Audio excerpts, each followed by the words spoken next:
राधे राधे दोस्तों, welcome to my YouTube channel Radha Krishna channel पर आप सभी का स्वागत है दोस्तों। तो दोस्तों सभी को फाल्गुन मास की महाशिवरात्रि व्रत की हार्दिक शुभकामनाएं। दोस्तों आज की इस वीडियो में हम आपको सुनाएंगे महाशिवरात्रि व्रत की संपूर्ण व्रत कथा, जिसे सुने बिना महाशिवरात्रि का व्रत और पूजा पूरी नहीं मानी जाती है। आपसे प्रार्थना है कि यह कथा अंत तक अवश्य सुने और अधूरी कथा सुनने से पाप लगता है। और कथा शुरू होने से पहले हमारे चैनल को सब्सक्राइब करके एक बार कमेंट बॉक्स में दिल से हर हर महादेव अवश्य लिखें। भगवान भोलेनाथ और माता पार्वती इस महाशिवरात्रि की कथा को शिवरात्रि के दिन सुन रहे सभी भक्तों पर अपनी विशेष कृपा बनाए, उनकी सभी मनोकामनाएं पूरी हो। भगवान भोलेनाथ उनके जीवन में सारे दुख दर्द कष्ट समाप्त करे और उनका जीवन धन धान्य सुख समृद्धि बने। तो आइए अब शुरू कर रहे हैं महाशिवरात्रि व्रत 2025 की संपूर्ण व्रत कथा।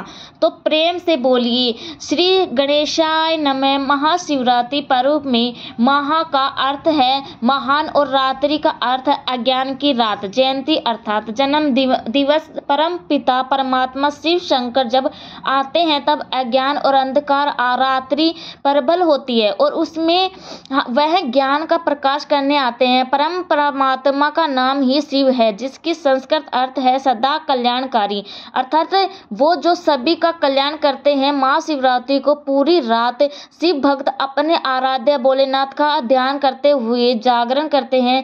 शिव भक्त इस दिन भगवान शिव जी का विवाह उत्सव भी मनाते हैं, क्योंकि महाशिवरात्रि के दिन ही भगवान शिव जी के साथ आदि भक्ति स्वरूप देवी पार्वती का विवाह हुआ था। इसी दिन भगवान शिव शंकर ने वैराग्य जीवन छोड़कर गृहस्थ जीवन में वेश किया था।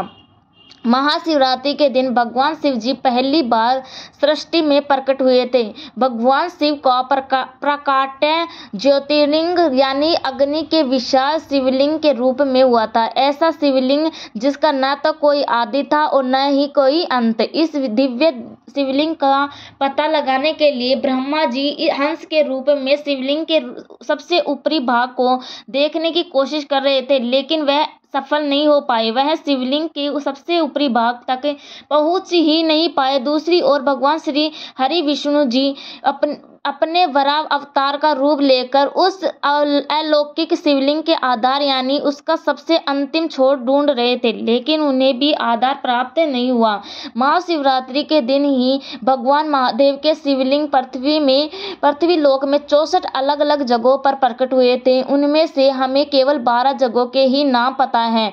इन्हें हम आज भगवान भोलेनाथ के 12 ज्योतिर्लिंगों के नाम से जानते हैं। महाशिवरात्रि के दिन उज्जैन के महाकालेश्वर मंदिर में दीप स्तंभ प्रज्वलित किया जाता है। यह दीप स्तंभ इसलिए लगाया जाता है ताकि मनुष्य भगवान शिव जी के अग्नि वाले अनंत लिंग का कारण मात्र अनुभव कर सके। शिव पुराण के अनुसार प्राचीन काल में वाराणसी के घने वनों में एक भील शिकारी रहता था, जिसका नाम गुरु ध्रुव था। कई स्थानों पर इस भील शिकारी का नाम चित्रभानु भी बताया गया है। वो शिकारी अपना शिकार करके घर चलाता था। शिकारी भानु के ऊपर एक साहूकार का काफी कर्ज था। वो उस कर्ज को नहीं चुका पा रहा था। इसी के चलते साहूकार ने शिकारी चित्रभानु को बंदी बना लिया तथा इस दिन शिवरात्रि थी। उसने दिन भर भगवान शिव का स्मरण किया और उपवास किया। ऐसे ही पूरा दिन गुजर गया। शाम को साहूकार ने शिकारी चित्रभानु को 1 दिन का समय दिया उस कर्ज को चुकाने के लिए जो उसने लिया था, और शिकारी को छोड़ दिया था। कर्ज चुकाने के लिए शिकारी चित्रभानु पूरा दिन बिना कुछ खाए पिए जंगल में शिकार ढूंढने लगा। ऐसे ही शाम निकल गई और रात हो गई। इसके बाद वो रात बीतने के इंतजार में एक बेल के पेड़ पर चढ़ गया। इसी पेड़ के नीचे एक शिवलिंग था जो पुराना था और पत्तों और लताओं से ढका हुआ था, इसीलिए शिकारी चित्रभानु को भी शिवलिंग नजर नहीं आया। बिना जाने शिकारी चित्रभानु बेल पत्र तोड़कर नीचे की तरफ फेंकने लगा, उन्हें गिराने लगा ताकि उसका रात का समय किसी तरह से कट सके। यह सभी बेल पत्र संयोग बस नीचे छुपे शिवलिंग पर गिर रहे थे। इससे शिकारी चित्रभानु का व्रत पूरा हो गया।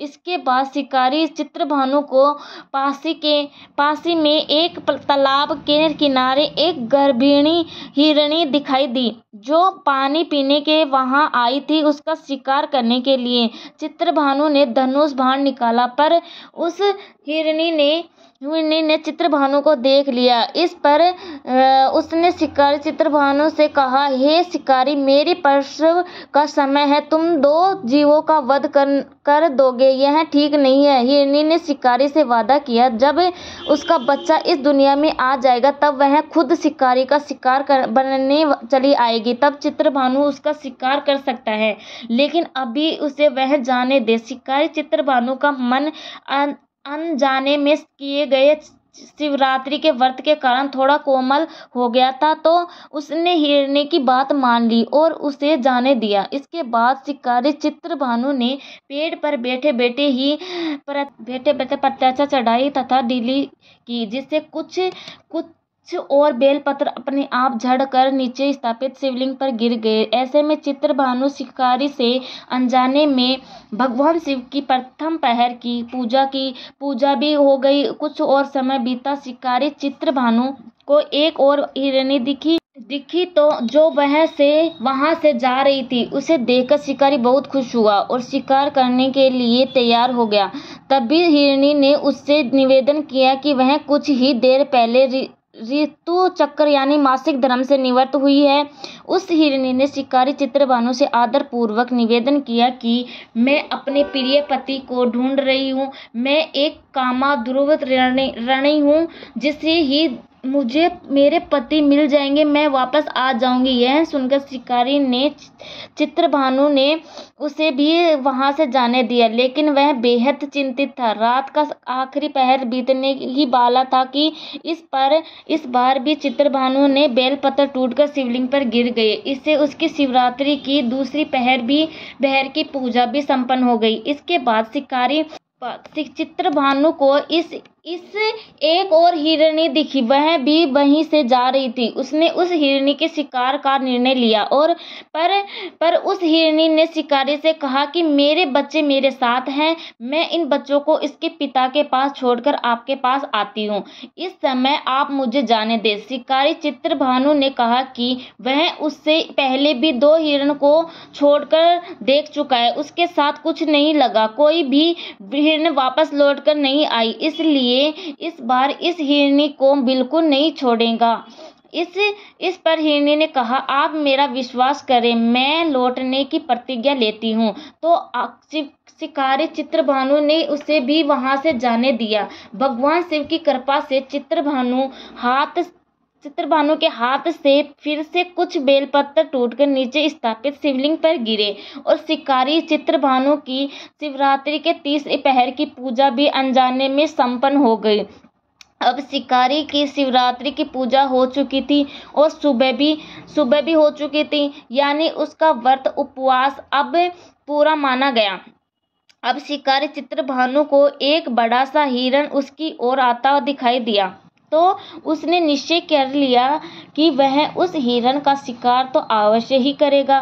तो चित्रभानु ने अपने धनुष की प्रत्यंचा चढ़ा ली। इस पर हिरण ने शिकारी चित्रभानु से कहा, हे शिकारी, अगर उससे पहले आई गई 3 हिरणों और उसके बच्चों का शिकार आप कर चुके हैं, तो आप मेरा भी शिकार कर लें, जिससे मुझे अपने परिवार के वियोग में जीवन भर दुखी होना पड़े।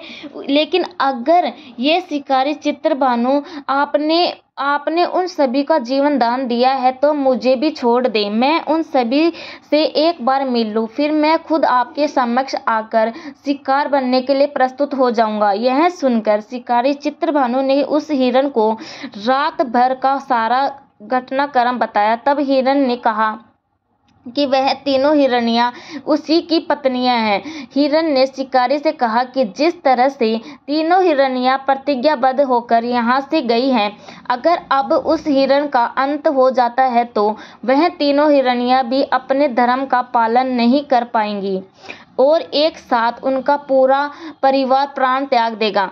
हिरण ने कहा कि जिस तरह उस शिकारी ने विश्वास करके उन तीन हिरणों को जाने दिया, उसी तरह से अब उसे भी जाने दे। वह जल्दी ही अपने पूरे हिरण परिवार के साथ शिकारी चित्रभानु के सामने प्रस्तुत हो जाएगा। शिकारी चित्रभानु जिसका चाहे उसका शिकार कर सकते हैं।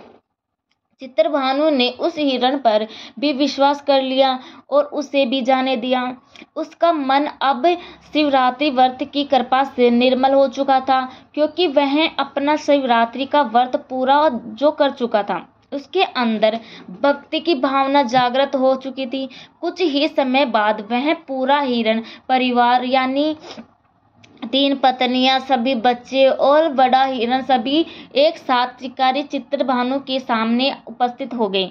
उस हिरण परिवार की सत्यता, सात्विकता और प्रेम भावना देखकर शिकारी चित्रभानु को स्वयं पर बेहद आत्मज्ञानी का अनुभव हुआ। उस भाव में उसने उन सभी जीवों को जीवन दान दे दिया। शिवरात्रि का व्रत अनजाने में ही सही पर विधि विधान से पूरा करने के कारण चित्रभानु को मोक्ष मिल गया। चित्रभानु के शरीर के अंत के बाद उस शिकारी को लेने भगवान भोलेनाथ के आदेश पर शिवलोक के शिवगण आए और शिकारी चित्रभानु को अपने साथ शिवलोक ले गए। एक अन्य कथा के अनुसार शिकारी चित्रभानु के जीवन की समाप्ति से पहले भगवान शिव ने प्रत्यक्ष रूप से चित्रभानु को दर्शन देकर उन्हें आशीर्वाद दिया था कि त्रेता युग में भगवान विष्णु के अवतार मर्यादा पुरुषोत्तम भगवान श्री राम उसके घर पधारेंगे और उसे मोक्ष की प्राप्ति हो जाएगी। आगे चलकर शिकारी चित्रभानु त्रेता युग में निषाद राज गु बना, जिसका वह वनवास शुरू होने के बाद भगवान श्री राम, लक्ष्मण और माँ लक्ष्मी, माता सीता स्वयं आए थे। निषाद राज गो के यहाँ श्री राम जी उनके भाई भरत का मिलन हुआ था। निषाद राजगुह का भगवान के में अंत प्रेम श्री राम के दर्शन और स्पर्श से निषाद राजगु उस मोक्ष के प्राप्त हो गए थे। इस प्रकार अनजाने में किए गए शिवरात्रि के व्रत से भगवान शिव शंकर ने शिकारी चित्रभानु को मोक्ष प्रदान कर दिया। तो प्रेम से कही हर हर महादेव शिव शंकर। जिस प्रकार भगवान शिव ने उस शिकारी पर कृपा की, वैसे ही कृपा भगवान भोलेनाथ हम पर सभी भक्तों पर कर दे। हमारी सभी लौकिक और पारलौकिक इच्छाएं पूरी हो।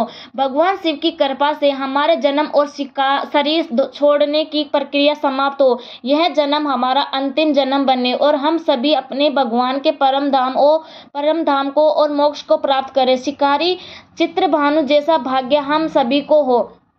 अब समाप्त सोमवार पर सुनिए भगवान शिव की आरती।